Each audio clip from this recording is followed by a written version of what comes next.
السلام عليكم خوتنا، تبارك الله عليكم، نتمنى تكونوا في صحة جيدة. كما العادة فيديو جديد ان شاء الله يا ربي. كما كتلاحظوا فينا في الصورة، هاد غرفة النوم نعملو لها واحد جوان كرو داير مع الجنب واحد الليد مربع في الوسط. مهم شي حاجة خفيفة ولكن في نفس الوقت تكون يعني عصرية دلوقت. كما كتلاحظوا الاخوان ديالنا، بعد ما كنضربو الميزان ديال الخطة كنربعو كامل، يعني خصو تكون الميزان ديال الخطة دايرة. كنعملو هاد البورطوزاس. قلنا خوتي، يعني في هذا الفيديو غادي نوريكم الطريقة ديال تركيب الجوان كرو مع الجنب، وكذلك كيفاش نثبتو الجوان كرو بلاكا، وكيفاش نثبتو الليد، وكيفاش الطريقة كيفاش غادي تضرب السقوف، وكيفاش غادي نهبطو الليد في الوسط. المهم هادشي كامل غادي تشوفوه في هذا الفيديو. تبعوا معنا من الاول حتى الاخر باش غادي تستافدوا ان شاء الله يا ربي وديو خبرة. كما كتلاحظوا في الاقناص كنعملو بورطوز. دابا غنستفو الرواقل.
كما كتلاحظوا معنا خوتي، هذه الصورة من داخل بلافو، من داخل كيفاش كنعملو يعني بولتوس.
هذا هو الديكور النهائي يا خوتنا.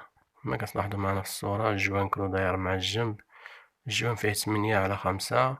كذلك عندنا ديك الكولوار ديال الوسط، هذاك غيكون فيه الليد داير، ديك الليد غيجي هابط كما شفتوا، عزلنا على بلافو. والجوان كيفاش كيجي مع الجنب كيعطي واحد اللمحة رائعة، يعني ديكور خفيف كيتزان. نضافولو سبورطاس نتمنى يكون عجبكم واستفدتوا من هذا الفيديو. اللي كيشوف القناة أول مرة، يا اما اشتراك في القناة ويفعل زر الجرس باش يتوصل كل جديد. وبارك الله فيكم وفي صحتكم.